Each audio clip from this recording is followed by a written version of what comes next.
সুপ্রিয় চাকরি প্রার্থীগণ, আশা করি ঈদের আমেজ কাটিয়ে আবার পড়াশোনায় মনোযোগী হয়েছেন। ইতিমধ্যে কর্মসংস্থান ব্যাংকে একটি নিয়োগ সার্কুলার হয়েছে, যেখানে 3টি পজিশনে নিয়োগ দেওয়া হবে: সহকারী অফিসার সাধারণ, সহকারী অফিসার ক্যাশ এবং ডাটা এন্ট্রি অপারেটর।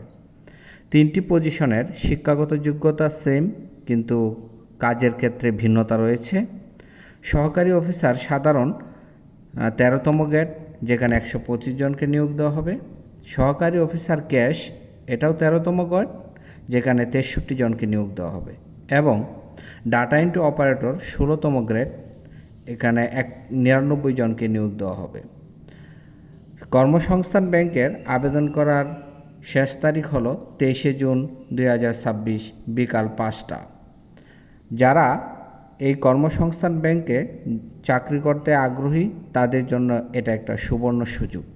এবং আবেদন করার ক্ষেত্রে চেষ্টা করবেন শেষ তারিখের আগে আবেদন করার জন্য, কারণ শেষের দিকে আবেদন করলে অনেক সময় ওয়েবসাইটের বিজি বা ব্যস্ততার জন্য বা ওয়েবসাইটের বা নেট কানেকশনের জন্য আবেদনটা সঠিকভাবে করা যায় না। যারা এই কর্মসংস্থান ব্যাংকের জব করতে আগ্রহী, তাদের জন্য সুবর্ণ সুযোগ। মনোযোগ দিয়ে পড়াশোনা করলে অবশ্যই আল্লাহ একটা সুফলের ব্যবস্থা করবে। যারা আবেদন করতে গিয়ে যারা নিজেরা আবেদন করতে পারেন না বা সময় হয়ে ওঠে না, তারা আমার সাথে যোগাযোগ করলে আমি তাদেরকে আবেদন করার ক্ষেত্রে সহযোগিতা করব ইনশাআল্লাহ। মনোযোগ দিয়ে পড়াশোনা করেন, একটা সুফল নিয়ে আসেন, এই কামনাই। আল্লাহ হাফেজ।